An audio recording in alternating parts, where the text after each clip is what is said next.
Bom, então olha só, nesse primeiro exemplo aqui, ele fala que uma força de 500 newtons, ou seja, eu já sei que a minha resultante do plano total, desse plano em 3 dimensões, vamos fazer aqui uma denotação mais ou menos.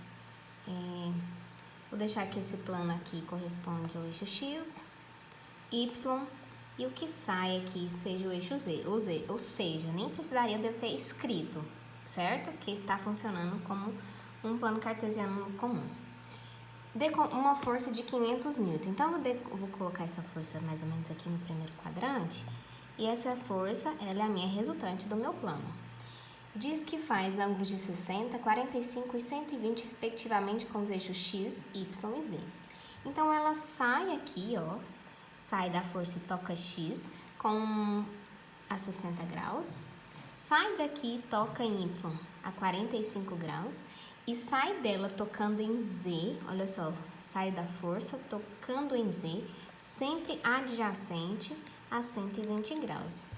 Isso significa que essa força ela existe nos meus 3 planos X, Y e Z, ok?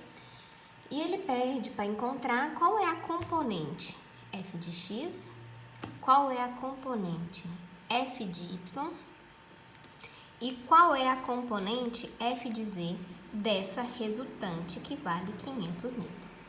Então, é aquela aplicação da formulazinha que eu coloquei aqui com vocês, né? A minha componente F de X, ela vai ser a minha resultante vezes a orientação que faz com o eixo.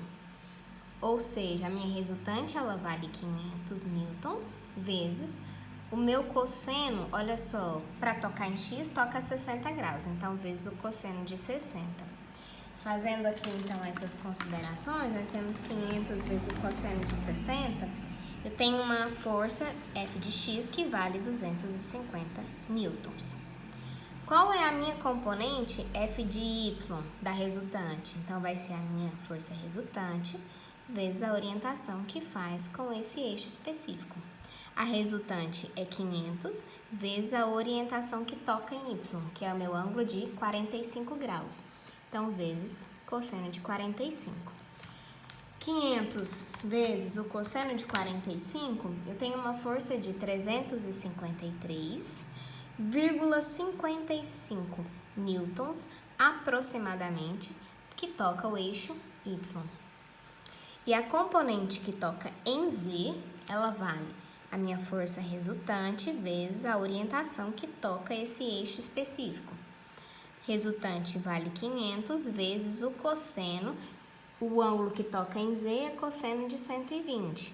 Então, eu vou ter que essa componente, ela vale 500 vezes o cosseno de 120 menos, olha só, menos 250. Ou seja, isso significa que quando eu toco ela aqui, ó, ao invés de sair daqui e tocar para fora do plano, esse ângulo seria para dentro, ok?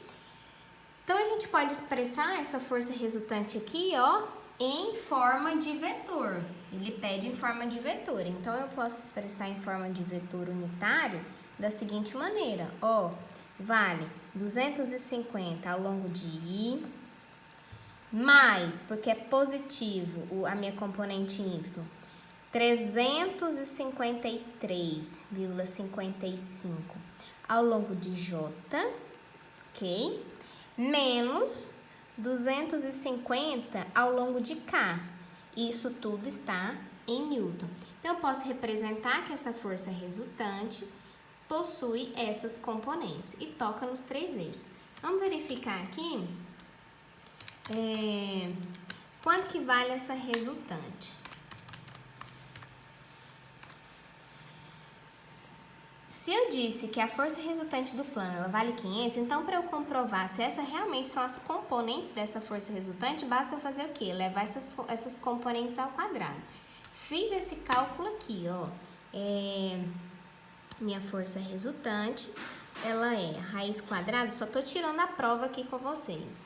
Eu vou elevar 250 ao quadrado, mais 353,55 ao quadrado, mais menos 250, mais a minha potência para ao quadrado, isso vai dar aproximadamente, olha só, 499,99. Então, eu posso aproximar para 500 newton. Ou seja, de fato, essas são as componentes da minha força resultante.